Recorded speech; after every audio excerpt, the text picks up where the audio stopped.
সুকন্যা এবং রাজশ্রী ক্লাস 5-এ পড়ে। তারা একে অপরের খুব ভালো বান্ধবী। সুকন্যা একটি গরিব বাড়ির মেয়ে এবং রাজশ্রী একটি ধনী ব্যবসায়ীর মেয়ে। তাও তাদের মধ্যে ভালোবাসার কম ছিল না। তারা সবসময় একে অপরের সঙ্গে থাকতে ও সময় কাটাতে পছন্দ করত। প্রায় প্রত্যেক দিনই স্কুল ছুটির পরে সুকন্যা রাজশ্রীর বাড়িতে আসতো এবং তারা একসঙ্গে খেলাধুলা করত। এমনই একদিন তারা দুজনে রাজশ্রীর ঘরের বিছানায় বসে লুডো খেলছিল। ছক্কা পড় ছক্কা পড়, এই ছক্কা, এই তোর গুটি আবার ঘরে, দেখলি তো এইবার আমি তোকে হারিয়ে দিলাম। এ তো মাত্র 2বার হারালি, কালকে তো আমি তোকে 4বার হারিয়েছিলাম।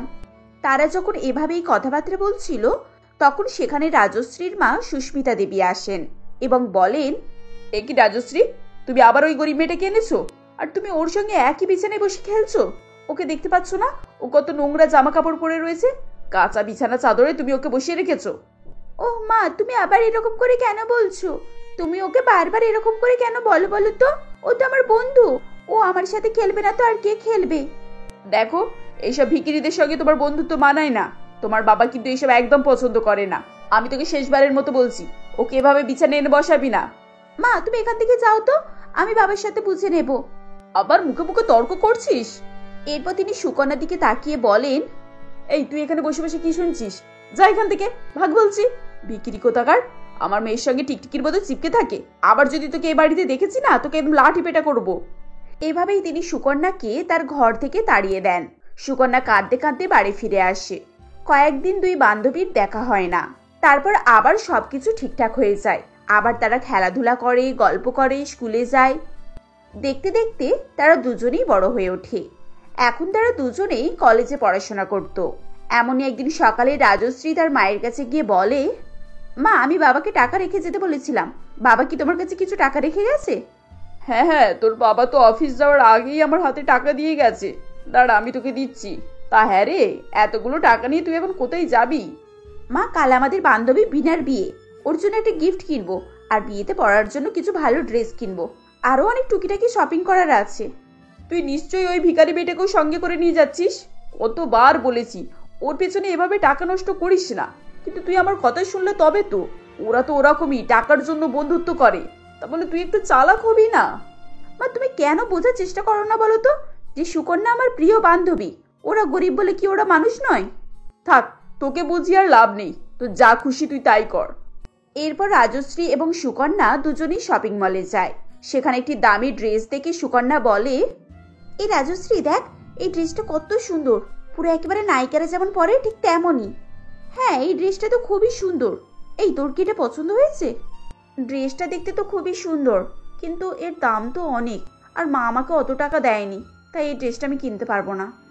এরপর রাজশ্রী দোকানদারকে ড্রেসের দাম জিজ্ঞাসা করে, দাদা, এই গ্রাউন্ডটার দাম কত হবে বলুন তো? এটা মাত্র 16,000 টাকা ম্যাডাম। এটা ডিজাইনার গ্রাউন্ড, এখন অফার চলছে, তাই এই দামের মধ্যে পেয়ে যাচ্ছেন। প্যাক করে দেবো ম্যাম? হ্যাঁ, প্যাক করে দিন। আর শুনুন, একটা সুন্দর প্যাকেট দেবেন, এটা আমার তরফ থেকে আমার বান্ধবীর জন্য গিফট থাকবে। এরপর সেই প্যাকেটটি রাজশ্রী সুকন্যার হাতে দেয়। রাজশ্রীর কথা শুনে সুকন্যা বলে, এই রাজশ্রী, এটা তো অনেক দাম, আর তুই শুধু শুধু এতগুলো টাকা কেন খরচ করলি বলতো? এটা যখন আমার বেস্ট ফ্রেন্ডের পছন্দ হয়েছে, তখন 16,000 টাকা আমার কাছে কিছুই নয়। তোর পছন্দটাই আমার কাছে সব থেকে বড়। আর শোন, এ নিয়ে আর কোনো কথা হবে না, কিন্তু বলে দিলাম। এরপর তারা আরো অনেক কিছু শপিং করে এবং সন্ধ্যাবেলায় বাড়ি ফিরে আসে। এভাবেই আরো কিছুদিন কেটে যায় এবং রাজশ্রীর বাবা তার বিয়ে একজন বড় পুলিশ অফিসারের সঙ্গে ঠিক করে দেন। বিয়ে ঠিক হয়ে যাওয়ার পর রাজশ্রী সুকন্যার সঙ্গে দেখা করতে তাদের বাড়িতে আসে। সবকিছু শুনে সুকন্যা বলে, রাজশ্রী, আমি তো বিশ্বাস করতে পারছি না তোর এত ভালো জায়গায় বিয়ে ঠিক হয়েছে। আমি তোর জন্য খুবই খুশি, জানিস। দেখ সুকন্যা, তুই আমার একমাত্র বেস্ট ফ্রেন্ড, আর তোকে সমস্ত দায়িত্ব নিতে হবে। বিয়ের সমস্ত অনুষ্ঠানকে একেবারে জাঁকজমক করে তুলতে হবে তোকে। সে আর বলতে, আমি তো কবে থেকে অনেক কিছু প্ল্যান করে রেখেছি। আর শোন, তোর বিয়েতে কিন্তু আমি মেহেন্দি পরাবো। তোর জন্য আমি স্পেশাল ভাবে মেহেন্দি পরানো শিখেছি। আরে হ্যাঁ, সে তো নিশ্চয়ই, তুই ছাড়া আর কে পরাবে।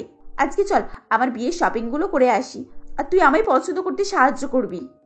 এই বলে দুই বান্ধবী মিলে বিয়ের কেনাকাটা করতে বেরিয়ে পড়ে। দেখতে দেখতে বিয়ের দিন আগিয়ে আসে। হলুদের ফাংশনে রাজশ্রীর বাড়িতে দামি দামি ফুল কার্পেট দিয়ে সাজানো হয়েছিল। একটি স্টেজে দামি লেহেঙ্গা পরে রাজশ্রী বসেছিল। চারিদিকে গান বাজনা বাজছে। সুকন্যা রাজশ্রীর গায়ে হলুদ মাখাচ্ছে। ঠিক এমন সময় রাজশ্রীর ননদ মনিকা সেখানে আসে এবং বলে, আরে রাজশ্রী, এটা কে গো? তোমার বান্ধবী নাকি? জামা কাপড় দেখে তো সেরকম মনে হচ্ছে না। না না, ও কেন রাজশ্রীর বন্ধু হতে যাবে? ও আসলে আমাদের কাজের মেয়ে সুলেখার বোন হয়। সুলেখার শরীর অসুস্থ তো, তাই ওকে পাঠিয়েছে। বাড়ির মেয়ের হলুদে বাড়ির আত্মীয় স্বজন নিজের লোকেরা অনুষ্ঠান করবে, আপনারা সেসব না করে কাজের মেয়েকে দিয়ে হলুদ লাগাচ্ছেন? আন্টি, এসব কিন্তু আপনার একটু বোঝা উচিত ছিল। মনিকার কথা শুনে সুস্মিতা দেবী এগিয়ে গিয়ে সুকন্যার হাত ধরে টেনে বাইরে বার করে দেন এবং বলেন, এই শুনলি তো ওরা কি বলছে? আমার মেয়েটাকেও বলিহারি। কত করে বলেছি যে নিজের স্ট্যাটাসটা মেনটেন করবি, কিন্তু ও শুনলে তবে তো। এখন সবার সামনে আমার মান সম্মানটাই চলে গেল। এরপর সুস্মিতা দেবী রাজশ্রীর কাছে গিয়ে বলে, সবার সামনে ওকে এভাবে বেশি মাথায় না তুললে কি হতো না নাকি? দেখলি তো তোর ননদ কিভাবে বললো। এবার বিয়েতে কোনো সমস্যা হলে তখন সেই দায়ভার কে নেবে শুনি? আমি তোকে কতবার বলেছি, এখনো সময় আছে, শুধরে যা। ওই মেয়েকে আর তোর কাছে ভিড়তে দিবি না, কথাটা যেন মাথায় থাকে। এই বাড়িতে সুস্মিতা দেবীর কথা রাজশ্রী মেনে নেয়। তার ননদের মুখে এসব কথা শোনার পর তারও মনে হতে থাকে যে সে সুকন্যাকে বিয়েতে ডেকে ঠিক করেনি। মেহেন্দি দিনে সুকন্যা রাজশ্রীর কাছে গিয়ে বসে এবং বলে, রাজশ্রী, কই দে তোর হাতটা দেখি, একটা সুন্দর করে ডিজাইন করে দিই। এই বলে সুকন্যা রাজশ্রীর হাতটা ধরে, কিন্তু সঙ্গে সঙ্গে রাজশ্রী নিজের হাতটা ছাড়িয়ে নেয় এবং বলে, সুকন্যা, তোকে মেহেন্দি পরাতে হবে না, ছাড়। আমি এমনিতেই শহর থেকে দামি মেহেন্দি ডিজাইনার আনিয়েছি। আমার বিয়েতে ওসব আমি পাতি ডিজাইন করব না। তুই গিয়ে চেয়ারে বস, এখানে ভিড় করিস না। হঠাৎ রাজশ্রীর মুখে এ ধরনের কথা শুনে সুকন্যা অবাক হয়ে যায়। মনে মনে তার অনেক খারাপ লাগে, কিন্তু সে তখনকারের মতো কিছুই বলে না এবং চুপচাপ গিয়ে চেয়ারে বসে পড়ে। এভাবেই সেদিন সারাদিন সুকন্যাকে রাজশ্রী অবহেলা করে। বিয়ের দিন সেজেগুজে রাজশ্রী যখন স্টেজে বসেছিল, তখন সুকন্যা তার কাছে যায় এবং বলে, আরে রাজশ্রী, তোকে তো পুরো পরীর মতো লাগছে রে। তোকে দেখলে তো জামাইবাবু একদম অজ্ঞান হয়ে যাবে। দাঁড়া, তোকে একটা কালো টিপ পরিয়ে দিই, যাতে করে কারোর নজর না লাগে। এই বলে সে একটি কালো টিপ নিয়ে রাজশ্রীকে পরাতে যায়। ঠিক এমন সময় রাজশ্রী তার হাতটা ধরে ফেলে এবং বাধা দিয়ে বলে, এসব কি করছিস সুকন্যা? তুই কি পাগল টাগল হয়ে গেছিস? আমি লাখ টাকা খরচ করে মেকআপ করেছি, আর তুই তোর 2 পয়সার টিপ নিয়ে এসে আমার মেকআপটাকে বরবাদ করতে এসেছিস? আরে না না, আমি কেন তোর মেকআপ বরবাদ করব? আমি তো এই জন্যই দিচ্ছিলাম যাতে করে কারোর নজর না লাগে। আচ্ছা রাজশ্রী, তোর কি কিছু হয়েছে? তুই এই কদিন থেকে আমার সাথে এরকম ব্যবহার কেন করছিস রে? এই জন্যই বলে গরিব ভিখারিদেরকে বেশি মাথায় তুলতে নেই। জীবনে তো এত দামি মেকআপ বুঝি দেখিসনি। তোর এসব দামি মেকআপের কি বুঝবি? আমারই ভুল, তোকে বেশি পাত্তা দিয়েছি, তাই তুই এখন সব বিষয়ে নাক গলাচ্ছিস। রাজশ্রীর এ ধরনের কথা শুনে সুকন্যা খুবই আঘাত পায় এবং সে কাঁদতে কাঁদতে বাড়ি ফিরে আসে। এরপর 1 বছর কেটে যায়। সুকন্যা অনেকবার রাজুর সঙ্গে যোগাযোগ করার চেষ্টা করলেও রাজশ্রী তার সঙ্গে খুব একটা কথা বলে না। এরপর সুকন্যার বিয়ে ঠিক হয়ে যায়। সুকন্যা রাজশ্রীকে ফোন করে এবং বলে, হ্যালো রাজশ্রী, কেমন আছিস? আমি অনেক দিন থেকে তোকে ফোন করছি, তুই নিশ্চয়ই খুব ব্যস্ত। হ্যাঁ রে, আমি খুব ব্যস্ত আছি। আজ আমার হাজবেন্ড আর আমি বাইরে ডিনারে যাব। তুই তো জানিস ও থানার অফিসার, খুবই ব্যস্ত থাকি। অনেকদিন পর আজকে আমরা সময় কাটাবো, তাই যা বলার তাড়াতাড়ি বল। হ্যাঁ তা তো ঠিক, জামাইবাবু এত বড় অফিসার, উনি তো ব্যস্তই হবেন। তা তোদের ব্যস্ততার মধ্যেও আমি একটু সময় চাই। আগামী মাসে আমার বিয়ে, তাই আমি তোদের দুজনকে আমার বিয়েতে আসার জন্য নিমন্ত্রণ করছি। ও আচ্ছা, তবে আমি কিছু বলতে পারছি না রে। ও যদি ফ্রি থাকে তবে যাব, তা না হলে যাওয়া সম্ভব হবে না। এভাবে বলিস না রাজশ্রী, তুই তো আমার একমাত্র বান্ধবী, আমি তোর জন্য অপেক্ষা করে থাকবো। এরপর সুকন্যার কথা শুনে রাজশ্রী মনে মনে বলে, এটা একটা ভালো সুযোগ, ওই গরিবটাকে দেখিয়ে দেব আমার হাজবেন্ড কত বড় পুলিশ অফিসার, আর ওকে ইনসাল্ট করার মতো ভালো সুযোগ পাবো। এরপর সুকন্যার বিয়ের দিন রাজশ্রী তার মা এবং স্বামীর সঙ্গে বিয়েতে উপস্থিত হয়। তারা বিভিন্নভাবে সুকন্যা এবং তার মাকে অপমান করছিল। এমন সময় রাজশ্রীর স্বামী রাজেশ বলে, মা রাজশ্রী, তোমরা জানো আজ আমার পক্ষে এখানে বেশিক্ষণ থাকা সম্ভব না। আজ আমাদের থানার বড়বাবুর বিয়ে, উনি ছুটিতে আছেন। আজকে এক্ষুনি ডিউটিতে বেরোতে হবে। হ্যাঁ হ্যাঁ, তুমি নিশ্চয়ই যাও। ছোটখাটো বিয়ে বাড়িতে তোমার মতো অফিসারদের থাকার কোনো প্রয়োজন নেই। তুমি একবার এদের বাড়িতে তোমার পায়ের ধুলো দিয়েছো, এতেই ওরা ধন্য হয়ে গেছে। দেখ সুকন্যা, আমার জামাইয়ের মন কত বড়, হ্যাঁ তো দরকারি ডিউটি ছেড়েও তোর বিয়ের জন্য দেখা করতে এসেছে। তা তো নিশ্চয়ই কাকিমা, আপনাদের মতো বড় লোকদের মন খুবই বড়। আমি আপনাদের উপকার সারা জীবন মনে রাখবো। এভাবে কথা বলতে বলতে বরযাত্রী এসে উপস্থিত হয়। বর পোশাকে থানার বড়বাবু সৌমিত্র স্যারকে দেখে রাজেশ দাঁড়ায় এবং স্যালুট করে বলে, আরে বড়বাবু যে আপনি আপনি এখানে মানে আপনি কি আপনি কি তাহলে সুকর্ণ বাবুর বর? হ্যাঁ রাজেশ, এতে এত অবাক হওয়ার কিছুই নেই। আমি জানি তুমি সুকর্ণার একমাত্র প্রিয় বান্ধবী, রাজশ্রীর বর। সুকর্ণা আমাকে সবকিছুই বলেছে। তোমার স্ত্রী ওকে অনেক ভালোবাসে, তুমিও অনেক স্নেহ করো। আর শোনো, তোমাকে এখন ডিউটিতে যেতে হবে না। আমি আজকে তোমার ডিউটিটা অন্যজনকে দিয়ে এসেছি। তুমি এখন অনুষ্ঠানটা এনজয় করো, বুঝেছো? হঠাৎ ঘটে যাওয়া এই ঘটনায় সুস্মিতা দেবী, রাজেশ এবং রাজশ্রী সবাই পাথরের মতো স্থির হয়ে যায়। তারা বুঝতে পারে যে তারা কত বড় ভুল করেছে। কিছুক্ষণ পর স্বাভাবিকভাবে সুস্মিতা দেবী এবং রাজশ্রী সুকন্যার কাছে হাত জোড় করে ক্ষমা চায় এবং বলে, কিছু মনে করো না সুকন্যা, আমরা বোধহয় একটু বেশি অহংকার করে ফেলেছি। এখন বুঝতে পারছি আমরা কত বড় ভুল করেছি। সুকন্যা, আমি খুব লজ্জিত, আমাকে তুই ক্ষমা করে দিস। আমি সবসময় নিজের অবস্থা নিয়ে বড়াই করেছি, কিন্তু তুই আমার থেকে অনেক বেশি পেয়েছিস, তাও তুই কখনো অহংকার করিসনি। রাজশ্রী, তুই এখনো ভুল করছিস। আমি সেই আগের মতোই আছি। আজ শুধুমাত্র আমার স্বামীর পোস্টটা দেখে তুই আমাকে সম্মান করছিস, কিন্তু আমি এটা কখনোই চাই না। আমি তোর কাছে সম্মান চাই না, শুধু ভালোবাসার বন্ধুত্বটাই চাই। আমার ভুল হয়ে গেছে সুকন্যা, আমি মিথ্যে অহংকারে পড়ে আমাদের এত ভালো বন্ধুত্বটাকে নষ্ট করে ফেলেছি। আমার মনে হিংসা, অহংকার এসব বাসা বেঁধে ফেলেছিলাম, যার থেকে আমি বেরিয়ে আসতে পারছিলাম না। কিন্তু এখন আমি বুঝতে পেরেছি আমি খুব বড় ভুল করেছি। এই বলে রাজশ্রী কান্নাকাটি করতে থাকে। রাজশ্রীর কান্না দেখে সুকন্যা আর স্থির থাকতে পারে না। সে সঙ্গে সঙ্গে রাজশ্রীকে জড়িয়ে ধরে এবং বলে, আরে বোকামে, তুই এভাবে কাঁদছিস কেন? তুই আমার প্রিয় বান্ধবী, আমার বিয়েতে তো সব থেকে বেশি তোর আনন্দ পাওয়া উচিত, তাই না? চল এবার কান্নাকাটি বন্ধ কর, যেটুকু সময় আছে আমরা আনন্দ করে কাটাই। এরপর তারা সেই বিয়েতে খুব আনন্দ করে। এভাবেই দুই বান্ধবী আবার আগের মতো একে অপরের কাছে চলে আসে। অসুস্থ সবিতা দেবীর দুই মেয়ে রিমা ও সীমা। রিমা ফর্সা সুন্দর দেখতে, তাই তার রূপ নিয়ে খুবই গর্ব ছিল। সীমা কালো রঙের বলে সবসময় রিমা তার ছোট বোনকে তার রূপের অহংকার দেখাতো। সংসারের একটা কাজও করতো না, শুধু সারাদিন নিজের খেয়াল খুশি মতো ঘুরে বেড়াতো। এদিকে অসুস্থ মাকে নিয়ে সীমা খুবই চিন্তায় ছিল। সংসারের কাজকাম করে আবার লোকের বাড়ি বাড়ি রান্না বান্না, বাসন মাজা এসব কাজ করত। তাতে করে যা দুটো পয়সা রোজগার করত সবই মায়ের ওষুধ ও সংসারে দিয়ে দিত। এভাবেই প্রত্যেকদিন সকালে কাজ কাম সেরে লোকের বাড়ি কাজ করতে বের হয়। একদিন সবিতা দেবী সীমাকে বলে, সীমা, এইভাবে যদি না খেয়ে পরিশ্রম করিস তাহলে তো অসুস্থ হয়ে পড়বি মা। আমাকে সুস্থ করতে গিয়ে আবার নিজে অসুস্থ হয়ে যাবি। সংসারের কাজকর্ম করা, আবার লোকের বাড়ি গিয়ে কাজ করা, অনেক চাপ। এত চাপের মধ্যে নিজের শরীরটাকেও তো ঠিক রাখতে হবে মা। ওহ মা, তুমি আমার কথা ভেবো না তো, তুমি নিজে আরাম করো, আমার কিছু হবে না। এরপর সীমা কাজে বেরোনোর সময় তার দিদিকে বলে যায় মায়ের যেন সে খেয়াল রাখে। লোকের বাড়ির কাজ কাম করে যখন বাড়ি ফেরে তখন দেখে রাস্তা ধারে একটা বিয়ে বাড়ি হচ্ছে। সীমা তখন মনে মনে বলে, আমি যদি এই বিয়ে বাড়ি থেকে একটা বাসন মাজার কাজ পাই তাহলে খুবই ভালো হয়, এক্সট্রা কিছু টাকা রোজগারও করা যাবে। এরপর সীমা বিয়ে বাড়িতে ঢুকে দেখে এক ব্যক্তি ডেকোরেশনওয়ালার সঙ্গে ফোনে কথা বলছে। আরে ভাই, আমাদের এত বড় বিপদের মধ্যে ফেলে দিলে। এখন এতজনের মিষ্টি কিভাবে এত অল্প সময়ের মধ্যে বানাবো? এত লোকের মিষ্টি না বানাতে পারলে আবার কাজটা পুরো একদম বেকার হয়ে যাবে। তাছাড়া আমি কোনো কিছু পয়সাও পাবো না, কারণ সব দায়িত্ব আমিই নিয়েছি। রান্না বান্না থেকে সাজানো সবকিছুই আমার দায়িত্ব। এখন কি করি? সীমা আড়াল থেকে কথাটা শুনে লোকটিকে গিয়ে বলে, বাবু, আমি আপনাকে হেল্প করতে পারি। আপনি যদি অনুমতি দেন তাহলে আমি আপনার এত মিষ্টির দায়িত্ব সব নিতে পারবো। তুমি তো একটা মেয়ে, আমি কি করে তোমার উপর ভরসা করব? তুমি কি আদৌ মিষ্টি বানাতে পারো?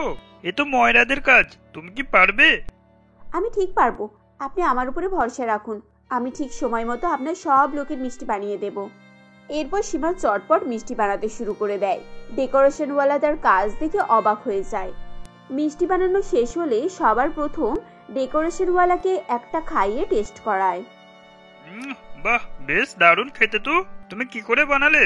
ভালো ভালো ময়রারা এরকম মিষ্টি বানাতে পারে না। তুমি কোথায় থেকে শিখেছো এরকম মিষ্টি বানানো?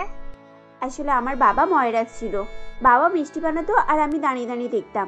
দেখে দেখে আমি সব শিখে ফেলেছি। আমার বাবার হাতের মিষ্টি খুব সুস্বাদু খেতে হতো। আমরা গরিব মানুষ বাবু, পয়সার অভাবে আর মহিলা হওয়ায় বাবার মতো দোকান করতে পারি না, কিন্তু আমার হাতে জাদু আছে, আমি খুব সুন্দর মিষ্টি বানাতে পারবো।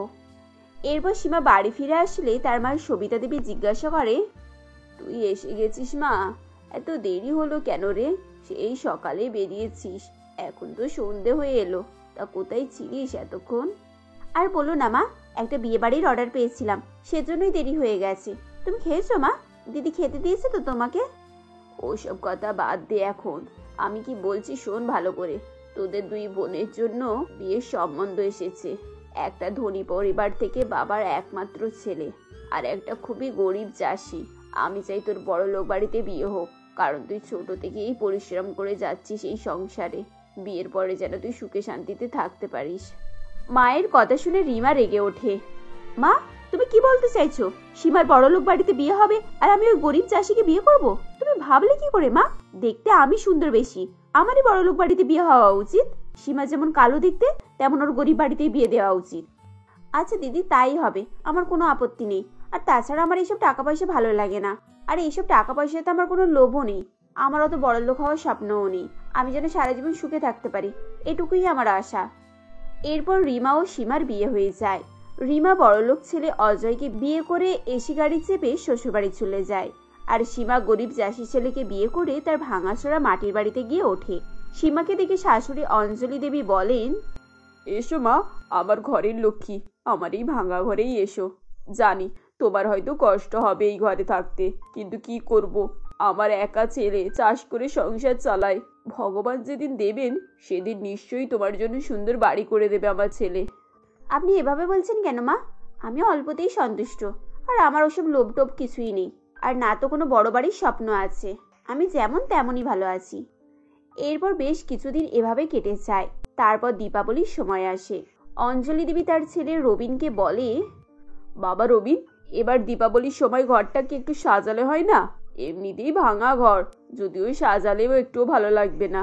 আর বৌমার এবছর প্রথম দীপাবলি। তোমার কথা সবই বুঝতে পেরেছি মা, তুমি একটু অপেক্ষা করো। এবারে পেঁয়াজগুলো ভালো ফলেছে, কালকেই তুলে বাজারে বিক্রি করতে যাব, তাতে অনেকগুলো টাকা আয় হবে, আর তখন ওই টাকা দিয়ে ঘরটাকে ভালো করে মেরামত করে নেব। এর পরের দিন রবিন তার সমস্ত পেঁয়াজ নিয়ে বাজারে বিক্রি করতে গিয়ে দেখে পেঁয়াজের দাম এত চড়া যে কেউই তার পেঁয়াজ কেনে না। সমস্ত পেঁয়াজকে সে বাড়ি ফিরিয়ে নিয়ে চলে আসে আর মন খারাপ করে বসে থাকে। পরের দিন সীমা বাজারে গিয়ে দেখে চারিদিকে মিষ্টি নানান ধরনের দোকান বসেছে। তখন সীমা মনে মনে ভাবে, আমি অনেক ভালো মিষ্টি বানাতে পারি, আমার হাতেও জাদু আছে। এখন আমি যদি মিষ্টি বানিয়ে বাজারে বিক্রি করি তাহলে কিছু টাকার রোজগার হবে। এই বলে সীমা বাড়ি এসে শাশুড়ি মাকে এবং রবিনকে তার পেঁয়াজের মিষ্টি বানানোর কথা বলে। এ কথা শুনে সবাই হেসে উড়িয়ে দেয়। পেঁয়াজের পকোড়া হয় জানি, পেঁয়াজের পরোটা হয় তাও জানি, পেঁয়াজের যে মিষ্টি হয় তা তো জানি না। তোমরা এখন আমার কথা বিশ্বাস করছো না তো? দেখবে আমার মিষ্টি এত বাজারে বিক্রি হবে তোমরা স্বপ্নেও ভাবতে পারবে না। সীমা, এইভাবে নষ্ট করো না, কেউ মিষ্টি কিনবে না, তুমি শুধু শুধু পরিশ্রম করবে। সীমা পেঁয়াজগুলো দিয়ে মিষ্টি বানাতে বসে যায়। তার মিষ্টি বানানো হয়ে গেলে বাজারে সেই মিষ্টি নিয়ে বিক্রি করতে বসে। মিষ্টি নাও মিষ্টি, দীপাবলিতে নতুন স্টাইলের মিষ্টি, পেঁয়াজের রসগোল্লা, পেঁয়াজের বরফি, পেঁয়াজের সন্দেশ, এছাড়াও অনেক ধরনের মিষ্টি আছে। নিয়ে যান নিয়ে যান নিয়ে যান, দিদি ভাই দাদা ভাই, আমার নতুন ধরনের পেঁয়াজ মিষ্টি নিয়ে যান। সীমা বাজারে বসে মিষ্টি বিক্রি করছিল। এমনই সময় একটা বড় গাড়ি সামনে এসে দাঁড়ায়। সেই গাড়ি থেকে সীমার দিদি রিমা নামে। সে সীমাকে বলে, ইস, আমার ছোট বোনটা কেমন বাজারে বসে বসে মিষ্টি বিক্রি করছে, আর আমাকে দেখ, আমি এত বড় গাড়ি করে দীপাবলির জন্য শপিং করতে বেরিয়েছি, আর তুই একটা গরিব কোথাকার, দীপাবলিতে পয়সা নেই বলে মিষ্টি বিক্রি করছিস। শোনো দিদি, কোনো কাজই ছোট নয়। তোমার টাকা পয়সা আছে, গাড়ি আছে, তাই তুমি শপিং করে বেড়াচ্ছ গাড়ি করে। আমার স্বামীর যেমন রোজগার, আমাকে সেইভাবেই তো চলতে হবে, আর অত বাড়াবাড়ি করার আমার কোনো দরকার নেই। আর এই মিষ্টির কথা, এটা আমি আমার ইচ্ছাই বানিয়ে বিক্রি করছি। দেখবে এই মিষ্টি একদিন আমার সব কিছু পাল্টে দেবে। এই বলে সীমা রিমাকে এক বাক্স মিষ্টি দেয়, কিন্তু রিমা সেই মিষ্টিকে মাটিতে ফেলে দিয়ে চলে যায়। রিমার এই ব্যবহার দেখে সীমা খুবই দুঃখ পায়, তার চোখ ছলছল করে। তবুও সে কাউকে কিছু বুঝতে না দিয়ে আবারও বাজারে মিষ্টি বিক্রি করতে শুরু করে। সীমার ডাক শুনে এক একে সকল ক্রেতা তার থেকে মিষ্টি নিয়ে যায়। প্রথম দিনই তার সব মিষ্টি বিক্রি হয়ে গিয়েছিল, যার ফলে সে অনেক টাকা আয় করে এবং বাড়ি ফিরে এসে সকলকে হাসি মুখে বলে, এই দেখো রবিন, আমি কত টাকা রোজগার করে নিয়ে এসেছি। তোমরা আমার কথা বিশ্বাস করছিলে না তো? আমার মিষ্টি যে খাচ্ছে সে বারে বারে নিয়ে যাচ্ছে। ভালো হয়েছে বৌমা, আশীর্বাদ করি তোমাকে, তুমি যেন আরো বেশি বেশি করে মিষ্টি বিক্রি করতে পারো। সীমা আরো বেশি বেশি মিষ্টি তৈরি করে দীপাবলির দিনে বাজারে নিয়ে গিয়ে সকল গরিবদেরকে এক বাক্স করে মিষ্টি ফ্রিতে খেতে দেয়। সেখানে তার দিদি রিমা এসে মুখ লুকিয়ে হাত পেতে গরিবদের দলে মিষ্টি নেয়। রিমাকে দেখে সীমা ঠিক চিনতে পেরে যায় আর বলে, দিদি তুমি এখানে কি করছো? আর তোমার এরকম অবস্থা কি করে হলো? আর বলিস না বোন, আমি খুব অহংকার করতাম পয়সার, গাড়ি বাড়ি এসব খুব অহংকার ছিল আমার। আজ অহংকার আমাকে পথের ভিখারি বানিয়ে দিয়েছে। অজয়ের সমস্ত বিজনেস, বাড়ি গাড়ি সব নিলাম হয়ে গেছে। আমরা পথের ভিখারি হয়ে গেছি বোন। আমাদের থাকার জায়গাটুকু নেই, এমনকি খাবার পয়সাও নেই। দিদি তুমি কিছু চিন্তা করো না, আমি তো আছি, তোমাদের কিচ্ছু হবে না। চলো তোমরা আমাদের বাড়িতে চলো। এই বলে সীমা রিমার হাত ধরে তার নিজের বাড়িতে নিয়ে যায়। সেখানে গিয়ে ধুমধাম করে দুই বোনে দীপাবলি উদযাপন করে। রিমা লজ্জায় সীমার কাছে হাত জোড়ো করে ক্ষমা চায়। আমাকে ক্ষমা করে দে বোন, আমি অনেক ছোট বড় কথা বলেছি তোকে। তোকে কোনোদিনও আমি ভালোবাসতাম না, সবসময় আমার নিজেকে ভালোবেসে এসেছি। আর আমি আমার নিজের অহংকার, টাকা পয়সার গর্বে আমার বোনকে কখনো নিজের বলে মনে করিনি। আর সেই বোনই আজ আমার এই অসময়ে পাশে এসে দাঁড়িয়েছে। দেখো দিদি, তুমি এভাবে বলে আমাকে ছোট করো না। আমরা দুই মায়ের পেটের বোন, যতই যাই হোক না কেন, কেউ কি কাউকে বিপদে ফেলে একা থাকতে পারবো বলো? আমার দিদি পথে থাকবে সেটা আমি কেমন করে হতে দিতে পারি? তুমি যে নিজের ভুলটা বুঝতে পেরেছো এটাই আমার কাছে অনেক। এভাবে হাত জোড় করে ক্ষমা চাইতে হবে না তোমাকে। এরপর রিমা ও সীমা দুই বোন মিলে বাজারে বড় মিষ্টির একটা দোকান খোলে এবং সেখানে পেঁয়াজ মিষ্টি বিক্রি করে। সঙ্গে তাদের স্বামী অজয় ও রবিন তাদেরকে সাহায্য করত। এখন থেকে তারা এভাবেই সকলে মিলে সুখে শান্তিতে বসবাস করতে থাকে।